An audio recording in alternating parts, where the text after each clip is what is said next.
Hello, welcome back to the show. Today I want to talk to you a little bit about the haters. Yeah, it's going to be a little uncomfortable, a little unusual today, but I can probably assume that everybody watching the show today has haters.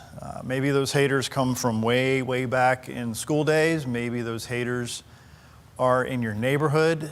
Sometimes the haters are in your own workplace, and God forbid, some of those haters are in your own home. So that's the big picture of today's show. As you know, when you watch these shows, many times I use the Bible as a reference because it has a lot of very applicable stories to the themes that I share on these shows, and today is no different at all. So let's kind of jump into this theme of the haters.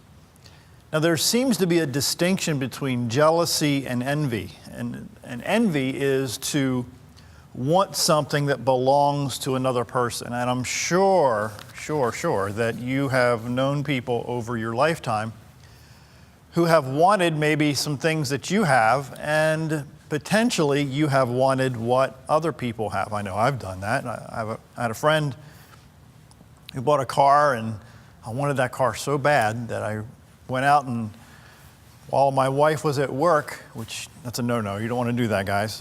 While my wife was at work, I went out to a car dealer and met with a car salesman all by myself, didn't consult my wife beforehand or anything, because I wanted the same kind of car that this friend had. So we got all the way down to the signing on the dotted line, so I called my wife up at work. I said, hey, I know you're busy, but I found this car. I thought I'd trade in my 1986 Cutlass Supreme, because I wanted that car just like my friend, and went through the spiel of the deal that we did up together, the salesman and I. So my wife said in her very calm way, if that's what you really want to do, go ahead. Now obviously she couldn't express her true feelings because she was at work, but I knew by her tone that that was going to be probably a bad move, so I decided not to buy a car that day. So guys, maybe that's a little lesson for you. Because I was envious of my other friend's car, I decided to put myself in a situation where I had to have the same kind of car. It's not a smart move. In the Bible, in the book of 1 Samuel chapter 18, now this is about, give or take, 3,000 years ago this story happened. And it was a story about a king by the name of Saul, S-A-U-L, of the Israeli area of the Mideast. And Saul was the first king of that area, of that country. And he was tall, the story says, and he stood out among many. And the people voted, if you will, and he seemed to be the right guy for the job. So there came a time when the Israeli army was at war for quite some time with the Philistines, which was on the west coast of Israel, which is now called Palestine. So the enemies never got along. They had mighty warriors, and the Israeli army was not very good at beating these warriors at all. So there came a time when they sent out their best warrior. His name was Goliath. He was, according to the scriptures, very tall, very strong, and Saul, the king, was very intimidated by this warrior. So this went on for days. Over a month, this warrior would come out and threaten the Israeli army and decide to say some very nasty things. I'm not going to get into the longest story of just what all he said. But he was really thumping, if you will, the Israeli army. Now, the enemy, the Palestine, the army was on the one side of the mountain range, and there was a valley in between, and then the Israeli army was on the other side. So they had all these Israeli warriors on one side, and the king at that time, in that culture, in that era, would normally lead the battle. Well, Saul was terrified. He was scared to death of this great warrior called Goliath. So if you back up the story a little bit, there was a young man named David, and David was one of many brothers. Now, some of David's brothers were in the army of Saul, so they were also scared. They were also intimidated. So one day, Jesse, the father of David and the other brothers, asked David to delegate his job, which was taking care of his dead sheep, to take some food and other goods up to his brothers who were on the front line in this war zone. So David obeyed his dad, Jesse, and he made the trip, and he brought the food and the cheese and other things up to his brothers. So all of a sudden, David heard the words of this mighty warrior Goliath threaten the Israeli army day after day after day. And David's like, man, why isn't anybody doing something about this? Well, David, if you don't know the story, David was a mighty young man with a sling. He would, when there were animals that would try to take his dad's sheep away, he would use his sling and kill the animals that would try to steal his dad's sheep. So he knew how to use his tool. Well, after a period of time, David decided to ask Saul, the king, if he could go take down this mighty warrior. So Saul was like, look, you don't even have armor.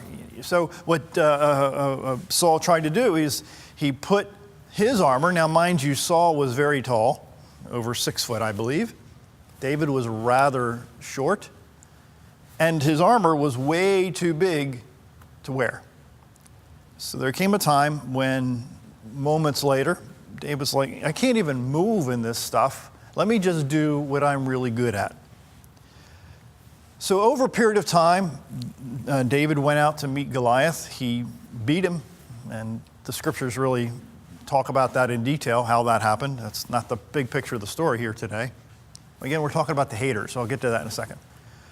So what happened in 1 Samuel chapter 18, the son of Saul, his name's Jonathan, became best friends with David.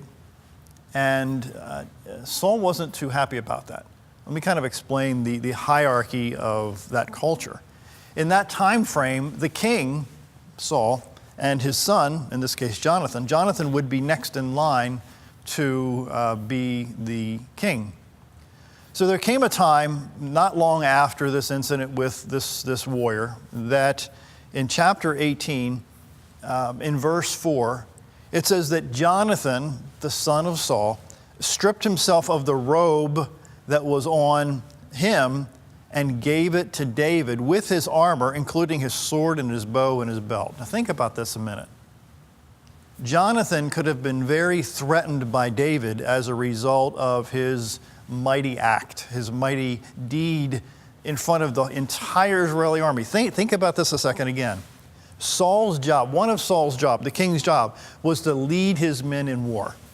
That was the culture. That was how things were done. These days in America, the generals don't get in front of the warriors. They stay behind closed doors and they kind of delegate what needs to be done. That's not the way it was done 3,000 or 4,000 years ago.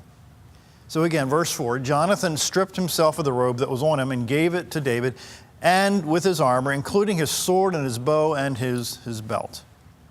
So it says in verse 5, so when David went out wherever Saul sent him and prospered, and Saul sent him over to his men of war, and they were pleased. David was welcome. He was pleased in everybody's sight except Saul. Let me kind of paint a picture for you what happened.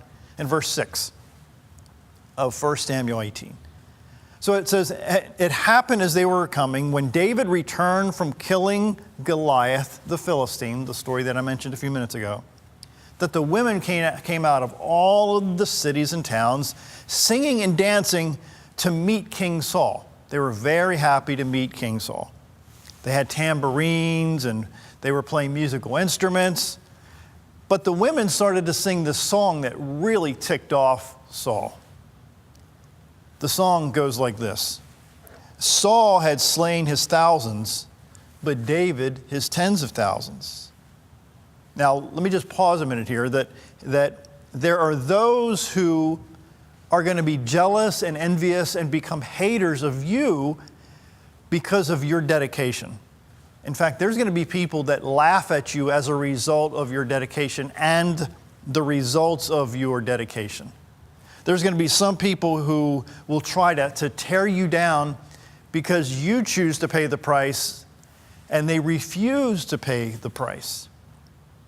And in my experience, I've seen quite a number of people that have chosen to not continue paying the price because they were distracted, upset, concerned, frustrated by the attacks of these haters.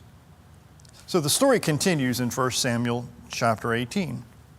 It says, "Then Saul became very angry for his saying, for that saying, that the song that the women were singing displeased him."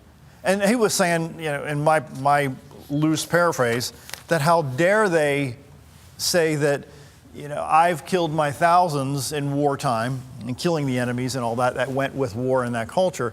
But David, his tens of thousands. So he was very, very angry at the results of what David did. Now, mind you, David had practiced, if you will, in quotes, many, many times with his dad's sheep. He had no idea that in time he was going to stand in front of a warrior. That wasn't his mission. That wasn't his goal. But he leveraged his talents. He leveraged his time. He didn't waste his time. He perfected his skill sets. And then there were people in his life who became very upset at the fact that he then leveraged his skill sets for the benefit of other people. If you know even the backstory behind the backstory, is that after David went and did away with Goliath, he did a bit more. And then the army came after David, and that is, they backed David up to do some more warfare stuff as a result of the courage of David. So Saul, the king, was uncomfortable because of David's power and skills. Let me say it again. Saul was uncomfortable because of David's power and skills. There are going to be people, I'll say it multiple times on the show today, that are going to be uncomfortable with your dedication to your skill set. There's going to be people that will find reasons to nitpick you so much because you've chosen to do the hard work and they've chosen to take the easy road. So it's a whole lot easier for some people to pick when they are refusing to do the work that it takes to get the job done. There's going to be haters all around you, but in my world, I can only speak for me, I can't speak for you. But you have to assume that as you move up in life and as you move forward in life, there's going to be a few people, percentage-wise, 3%, 5% of the people, that are going to want to tear you down and are going to find reasons, or find ways, I should say, to try to trip you up. Those are the people that you need to stay away from. There's a silly story that I read years ago. It says there's a fable of an eagle that could not fly. In fact, he wanted to fly. And then there was another eagle that could outfly every other bird. But others didn't like it. The latter saw a sportsman one day and said to him, "I wish you would bring down that eagle that could outfly everybody," all the other eagles, you see. So the sportsman replied that he would if he only had some feathers to put into the arrow. So the eagle pulled out one of his wings, in a feather in his wing, I should say. The arrow was shot, but didn't quite reach the rival eagle. It was flying too high. So the envious eagle, the jealous eagle, pulled out more feathers and kept pulling them out until he lost so many that he couldn't fly. And then the sportsman turned around and killed him. My friend, the story says, if you are jealous, the only person you can hurt is yourself. I would suggest to you that when you see people that are doing really, really well, consider the fact that they decided to do the hard work consistently, and that's why they are where they are. So when David killed this giant warrior called Goliath, Saul, the king, was shaking with fear, even though he was an accomplished soldier. Remember, Saul had the armor. Saul had the quote-unquote skill set, but he was afraid. And sometimes fear gets us in the way of doing some really cool things. So David looked at the enemy or this challenge differently than Saul. David saw an opportunity to leverage his training. And I've said this before, I've written about it in my weekly blogs, that getting out of our box is so threatening sometimes. It's so intimidating sometimes because it's so comfortable being in your comfort zone. That's why it's called a comfort zone, because it's comfortable. Saul, the king, saw David's gifts as a threat. How many people have you been around, even at work, that have been intimidated by your skill sets and have tried to backstab you over and over again because you are outperforming the other people around you? Don't get distracted by those kind of people. They're going to be there. Just bank on it. Just assume that there's going to be a percentage of people in your life that are going to try to take you down. Saul forgot that the best leaders really have people around them who are extraordinary. I've learned over the years that it is, let me say it a different way. The wise people that I've read about and that I know choose to surround themselves with people that are smarter than them. Think about that a second. Because there are managers, which are different than leaders, that want people around them that are not as smart. That is, they want to be the big cheese. They want to be the big kahuna. They want to be the boss. They want to be the one who knows all. But the people who really know how to lead, that's not the way they want it. They want people around them with skill sets that they may not have, that they have a level of intelligence that they not have, because they want to leverage other people's wisdom. If you read every book about leadership, it really talks about that the wise leaders surround themselves with people who are smarter than them, and then they can leverage their wisdom for the benefit of other people. So in 1 Samuel chapter 18, we're now down to verse 10, it talks about how Saul got very angry. I mean, more angry than we can probably understand. But there came a time when Saul was very ticked off at David. David continued to be respected by his peers. He began more and more to be honored by the people in the country. So there came a day when David, he was a musician also. He was playing some music in front of the king.